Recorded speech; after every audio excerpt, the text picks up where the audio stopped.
Hey everybody, Nick here with another episode of Post Theater Clarity for the remake, adaptation of the Stephen King novel, and remake of the 80s movie, The Running Man, by acclaimed director Edgar Wright, and starring Hollywood's newest leading man sweetheart, Glenn Powell. So, what did I think?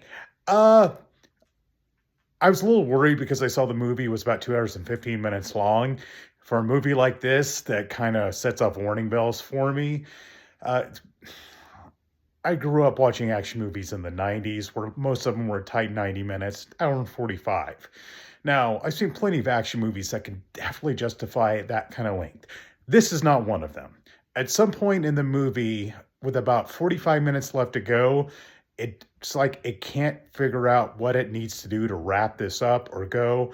A character makes a really nonsensical decision, and it kind of meanders around, introduces a new character, and just it's like it didn't know how to wrap things up. Had they paced it better and stuck the ending and edited a good half hour out, I think it could have been a much better movie. As it stands, it's pretty entertaining. It's not terrible. There's some fun action. Glenn Powell, I think, is great as Ben Richards, the lead. But I don't know, a lot of the rest of the characters just don't seem to have much depth to them. If you've seen the 80s Running Man, you'll remember the Hunters. The Hunters had a lot of personality. They're very memorable, almost like pro wrestling characters. And this time around, it's just, they're pretty, I don't know, forgettable, the Hunters they have. Really only one of them's even kind of noticeable at all, any memorable in any significant way. It's well shot. It said it's got some great action, but it tries to do too much, and it just can't stick the landing.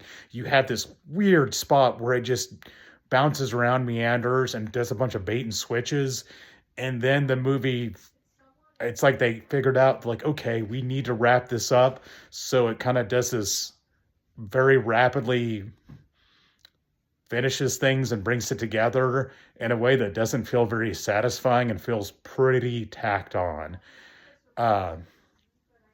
It kind of feels, and with like a lot of the satire and whatnot, it feels like a Paul Verhoeven movie. All the things that lampooning, especially like consumerism and whatnot. In some ways, it feels said in similar in a lot of ways to like RoboCop. In a lot of the details, which that part is cool and I like it. This movie shouldn't have been over 2 hours long.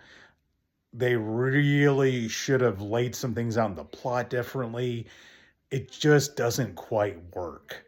I was entertained for a good part. The last 45 minutes, I was kind of wondering when it was going to end. So disappointing. I prefer the 80s one. It's just a really straightforward action movie with more memorable characters. And of course, you got Arnold. So Running Man, not bad. Definitely one of Edgar Wright's weakest movies, in my opinion. And I'm kind of disappointed by it. But, well, that's how it goes. You win some, you lose some. All right. Well, I will see you guys again next week. So take it easy, y'all.